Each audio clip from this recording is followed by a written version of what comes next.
Face à la décision du comité d'urgence de la FIF de suspendre le processus électoral à la Maison de Verre, Soumaoro Mamadou, membre de la commission électorale, est venu livrer sa part de vérité dans cette affaire, comme pour apporter une réponse à la sortie du secrétaire de la commission électorale, Samé Tiassé. Je présente les excuses du président Dibi, qui devait quitter tout à l'heure Lopou, alors qu'on vous avait dit de venir là, c'est-à-dire son village, pour venir nous rejoindre. Il m'a donné sa caution pour que je puisse tenir cette conférence de presse. Je tiens à dire que je fais une conférence de presse qui ne veut pas aller dans des polémiques et qui ne veut pas de bras de fer. Soumaoro Mamadou a tenu à livrer quelques détails des différentes réunions qui se sont tenues à la FIF en vue d'analyser les dossiers des différents candidats. À la troisième réunion, nous avons dit qu'il était un peu tard. Nous pouvons quand même décider du sort d'un candidat parce que le dossier n'était pas compliqué.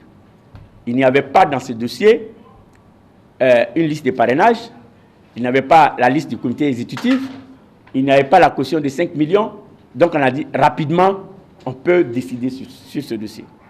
Nous avons planché sur le dossier. Et le dossier, à l'unanimité, a été rejeté. Selon Soumaoro Mamadou, le problème du double parrainage n'a en aucun cas posé d'obstacle lors des travaux qui, dans l'ensemble, se sont passés dans une bonne ambiance. Puisque le parrainage a été accepté par consensus à tout le monde, je vous assure là que ce jour, on était 8 à voter. Et il y a 5 qui ont donné leur caution pour que le double parrainage soit accepté. Le magistrat qui est parmi nous a lu et les corrections ont été faites. Je dis en temps, il y a un membre qui n'était pas là. Il est parti, dit qu'il est arrivé, il n'est pas venu. Donc, le magistrat a lu. La décision a été motivée comme si c'était un arrêt de la justice. Alors, la commission, nous qui étions là, les 7 membres titulaires, nous avons donné l'autorisation au président. On dit, président, tu peux signer. C'est ainsi que le ministre Dibi a signé. Le ministre Dibi a signé et il a remis aux choses, comment dirais-je, au DEX. Il dit non, pour moi, il y a entorse.